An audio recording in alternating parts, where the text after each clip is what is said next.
శ్రీదేవి భాగవతము. సూతుడు సౌనకాది మహామునులకు దేవీ భాగవతాన్ని ఇలా వివరిస్తున్నాడు. వ్యాసమహర్షి జనమేజయుడికి ఇలా చెప్తున్నాడు. నిన్ను ప్రేమించాను, ఆ పరాంబిక ఆశీస్సులు పొందాను. మా అమ్మా నాన్న ఎంత కాదన్నా నిన్ను తప్పక మరొకరిని తలుచుకోలేకపోతున్నాను. చావనైనా చేస్తాను కానీ నిన్ను తప్ప వేరే వాళ్ళని భర్తగా ఊహించనైనా లేదు. అమ్మవారి ఆశీస్సులు నమ్ముకుని ఉన్నాను కనుక ఐశ్వర్యాల గొడవలు ఓ వారను ఉంచి అదృష్టాన్ని నమ్ముకుని తప్పనిసరిగా నా స్వయంవరానికి విచ్చెయ్యి అంటూ శశికళ చెప్పమన్న 4 ముక్కలు సుదర్శనుడికి వినిపించాడు ఆ బ్రాహ్మణుడు. భరద్వాజుడి అనుమతితో స్వయంవరానికి ప్రయాణమయ్యాడు సుదర్శనుడు. అతని తల్లి మనోరమ కలవరపడింది. అక్కడ చేరే యదాజిత్తు ప్రభృతులు బిడ్డను ఏం చేస్తారో అనుకుంది. సుదర్శనుడు ధైర్యం చెప్పాడు. ఆమె కోరిక మేరకు ఆమెను తనతో తీసుకువెళ్లేందుకు అంగీకరించాడు. సుదర్శనుడు మనోరమ పరిచారిక రథమెక్కారు. భరద్వాజ ఆశ్రమంలో బయలుదేరిన రథం కాశీ చేరాక ఆగింది. సుబాహుడు వారికి విడిది భోజనాధికాలు ఏర్పాటు చేశాడు. దేశ దేశాల రాజులు వచ్చారు స్వయంవరానికి. మనవడైన శత్రుజిత్తును వెంట పెట్టుకుని యదాజిత్తు కూడా వచ్చాడు. సింధు, కరుష, మద్ర, మాహిష్మతి రాజులు, గోల, పాంచాల, కర్ణాట, కామరూప, విదర్భాధిపతులు, ఇంకా ఎవరెవరో కొండ దేశాల రాజులు అందరూ కలిసి మొత్తం 63 అక్షోహిణుల సైన్యంతో వచ్చి విడిది చేశారు. వారుగాక కేవలం స్వయంవరం చూడాలని ముచ్చట కొద్దీ అంబారాలేసిన ఏనుగుల మీద వేచేసిన రాజదంపతులతో రాజపరివారాలతో కాశీపట్నం నిండిపోయింది. ఆ వచ్చిన వారిలో అధిక శాతం మందికి సుదర్శనుడే చర్చనాంశం అయిపోయాడు. సుదర్శుణ్ణి చంపేస్తాను అన్నాడు యదాజిత్తు. కేరళ రాజు అతన్ని మందలించాడు. ఆ చర్చలో రాజులు 2 పక్షాలుగా చీలిపోయారు. మన్నాడు స్వయంవరంలోకి రావడానికి నిరాకరించింది శశికళ. వేశ్యలు విటుడి ఆస్తిపాస్తుల వివరాలు తెలుసుకుని వారిని ఎంచుకునేటట్టుగా తాను స్వయంవరంలోకి రాలేను అంది. తనను సుదర్శనుడికి కన్యాదానం చేసి పెళ్లి చేస్తే చెయ్యమను, లేదంటే తను ఎలాగైనా సరే అతనితో వెళ్ళిపోతానని తెగేసి చెప్పింది. కాశీరాజు సుబాహుడికి ఏం చెయ్యాలో తోచలేదు. రాజులంతా స్వయంవరం మండపంలో ఆసీనులై ఉన్నారు. ఇప్పుడు పెళ్లి కూతురు వర్మనతో రాలేదంటే వాళ్ళు ఊరుకోరు, ఏమిట్రా గతి అని అనుకుంటూ ఉండగానే ఈ సంగతి తెలిసినా యదాజిత్తు మండిపట్టాడు. ఆమెను శత్రుజిత్తుకిచ్చి పెళ్లి చేయకపోతే సుదర్శనుడితో పాటు కాశీరాజుని కూడా తుద ముట్టించేస్తాను అన్నాడు. సుబాహుడు భయపడ్డాడు. శశికళకు మరో మాటను నచ్చ చెప్పబోయాడు. ఆమె వినలేదు. ఫలితంగా స్వయంవరం మర్నాటికి వాయిదా వేసి కూతురు మాట కాదనలేని సుబాహుడు ఆ రాత్రికి రాత్రే శశికళ సుదర్శనుల పెళ్లి చేసేశాడు. ఆ వార్త రాజమండ్రిలో పుక్కింది.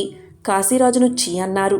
ఎవరిదారిన వాళ్ళు వెళ్ళిపోయారన్న మాటే కానీ సుదర్శనుణ్ణి చంపేందుకు దారి కాసారు అన్న సంగతి చారుల వల్ల తెలుస్తూనే ఉంది. సుబాహుడు కూడా సుదర్శనుడికి తోడుగా సైన్యంతో బయలుదేరాడు. మధ్య మార్గంలో వాళ్ళని ఎదురించాడు. శత్రుజిత్తు, యదాజిత్తులు, మహాసముద్రమంత సైన్యం వాళ్ళది. సుదర్శనుడు రవ్వంతా చలించలేదు. అమ్మని తలుచుకున్నాడు. విల్లు అందుకున్నాడు. యుద్ధాన్ని ఆరంభించాడు. అంతలోనే అమ్మవారు సింహం మీద కూర్చుని యుద్ధంలోకి దూకింది. చిత్రయుద్ధం చేసిందామే. శత్రుజిత్తు, యదాజిత్తులు చచ్చిపోయారు. సుదర్శనుడు, సుబాహుడు జగదంబని స్తోత్రం చేశారు. సర్వలోక రక్షణార్థం తాను కాశీలో విలుస్తానని సుబాహుడికి వరమిచ్చింది జగత్ కళ్యాణి. ఆమె ఆజ్ఞ మేరకు సుదర్శనుడు అయోధ్యకు రాజయ్యాడు. ఇతర రాజులంతా అతనికి తలలు వంచారు. ఇందులో తన గొప్పతనం ఏమీ లేదని, అంతా కామరాజ మంత్రమహిమేనని చెప్పాడు సుదర్శనుడు. ఆ తల్లి ఆదేశం మేరకు అష్టమి, నవమి, చతుర్దశలప్పుడు విధిపూర్వకంగా బలిదానాలతో ఆమెను సేవించాడు. శరత్కాలంలో నవరాత్రి ఉత్సవాలు జరిపాడు. చైత్రం, ఆషాఢం, ఆశ్వయుజం, మాఘ మాసాలలో మహోత్సవాలు చేయించాడు. పూజలు, హవనాలు, ఎన్నో దేవీ యజ్ఞాలు చేస్తూ వర్ధిల్లాడు సుదర్శన మహారాజు. ఆనాటి నుంచి అయోధ్య వారికి జగదంబే ఆరాధ్య దేవత అయింది. వ్యాసుడు చెప్పింది విన్నాక నవరాత్రి వ్రతం చేయడం ఎలాగా, ముఖ్యంగా శరత్కాలపు నవరాత్రులు, ఆ వివరాలు చెప్పు అన్నాడు జనమేజయుడు. వ్యాసుడు చెప్పసాగాడు. నవరాత్రం, శరత్కాల, వసంతకాలం రెండూ చాలా కష్టదాయకమైనవి. అందువల్ల శుభం కోరుకునేవారు నవరాత్రి వ్రతం ఆచరించాలి. ముఖ్యంగా శరత్కాలంలో. శరద్ వసంతాలు రెండూ ఘోర రోగాలు కలిగిస్తాయి. అందుచేత బుద్ధిమంతులు ఆశ్వయుజ మాసంలో చండికను పూజించాలి. అమావాస్య నాడు విధిగా వ్రత సామాగ్రి భద్రపరుచుకోవాలి. ఆ రోజు ఒక పూట మాత్రమే హవిష్యానం భుజించాలి. ఒక సమతల ప్రదేశంలో 16 మూర్ల పొడవు 16 మూర్ల వెడల్పు గల మండపాన్ని నిర్మించాలి. తెల్ల మట్టి ఆవు పేడతో అలకాలి. స్తంభాలతో అందంగా అలంకరించాలి. దాని మధ్యలో మూరెడు ఎత్తు 4 మూర్ల పొడుగు 4 మూర్ల వెడల్పు ఉండేలా నలుపుల గల వేదిక నిర్మించాలి. పైన చాందిని కట్టాలి. రంగురంగుల తోరణాలు ఏర్పాటు చేయాలి. దేవీ తత్వ విశారదులు, వేదాంగ పారంగతులు, సంయమవంతులు అయిన ఉత్తమ బ్రాహ్మణులు పిలుచుకోవాలి. పాడ్యం నాడు ఉదయమే స్నానం చేసి నిత్య కర్మలు నెరవేర్చుకుని బ్రాహ్మణుల్ని వరించాలి. మధుపర్కాలు, అర్ఘపాద్యాలు, యథాశక్తి వస్త్రాలంకారాలు అన్నీ సమర్పించాలి.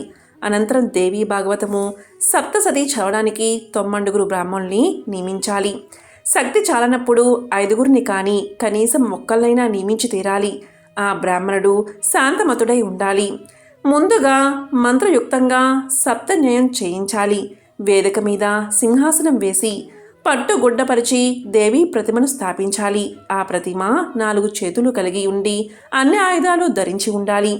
శరీరం మీద రత్నాల నగలు, ముత్యాల హారాలు, దివ్య వస్త్రం కట్టి ఉండాలి. సౌమ్యంగానూ సులక్షణంగానూ ఉండాలి. 4 చేతుల్లోనూ శంఖం, చక్రం, గద, పద్మం ధరించి సింహం మీద కూర్చున్నట్టు కానీ లేదా 18 చేతులతో ఉన్న విగ్రహాన్ని కానీ స్థాపించుకోవచ్చు. ఒకవేళ విగ్రహం ఉంచని పక్షంలో వేదిక మీదన వావరణ మంత్రంతో దుర్గా యంత్రం స్థాపించాలి. పీఠ పూజ కోసం వేదిక కుడివైపున కలశం స్థాపించాలి. దాన్ని పంచ పల్లవాలతోనూ వైదిక మంత్రాలతోనూ సంస్కరించాలి. మంచి తీర్థజలంతో నింపాలి. అందులో రత్నాలు, బంగారము వేసి ఉంచాలి. వేదిక 4 వైపులా పూజా సామాగ్రిని సర్దిపెట్టుకోవాలి. మంగళాచరణ నిమిత్తం గీతా వాయిద్యాలు సిద్ధం చేసుకోవాలి. ఆ విధంగా హస్త నక్షత్రయుక్త పాడ్యమి నాడు విధియుక్తంగా చేసిన పూజ సర్వశ్రేష్టమై అన్ని కోరికలను తీరుస్తుంది. ముందుగా సంకల్పం చెయ్యాలి. తర్వాత పూజ చెయ్యాలి. ఆ వేళ ఉపవాసముండి రాత్రి ఒక్కపూట భోజనం చెయ్యాలి. వ్రతారంభంలో తమకు తోడ్పడవలసిందిగా జగదంబను ప్రార్థించాలి. అగరు, మంచిగంధం, కర్పూరం వంటి పరిమళ వస్తువులు, కానుగు, మందార, అశోక, సంపంగి, గన్నేరు, మాలతీ పుష్పాలు, బ్రాహ్మీ పుష్పాలు, మారేడు దళాలు పూజలో వినియోగించాలి. ధూపదీప నైవేద్యాలతో పూజను విజయవంతంగా సాగించాలి. రకరకాల పళ్ళతో అర్ఘ్యాన్ని ఇవ్వాలి. కొబ్బరికాయలు, మాది ఫలాలు, అరటి, దానిమ్మ, నారింజ, పనస, మారేడు పళ్ళు కలిపి అన్నదానం చెయ్యాలి. మాంసాహారులు జంతుబలి కూడా ఇవ్వవచ్చు. ఎనుబోతు, మేక, పంది ఇవి శ్రేష్టమైనవి. ఆ ఉత్సవాల్లో దేవి ఎదుట చంపబడిన జంతువు తిన్నగా స్వర్గానికి వెళ్ళిపోతుంది. దేవి కోసం బలి ఇవ్వడం హింస కాదు అని శాస్త్రాలు చెబుతున్నాయి. హోమం కోసం త్రిగుణకుండం, వాహన ప్రమాణం ప్రకారం కావాల్సినంత స్థండిలం తయారు చేయాలి. ప్రతిరోజు ముప్పూటలా దేవిని పూజించాలి. వ్రతం చేసినన్నాళ్ళు నేల మీదే పడుకోవాలి.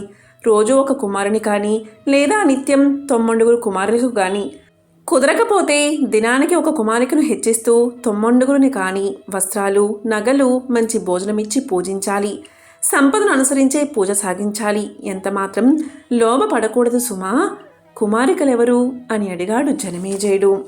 ఈ విధంగా వ్యాసుడు జనమేజయుడికి దేవీ మహత్యాన్ని వివరిస్తున్నాడు.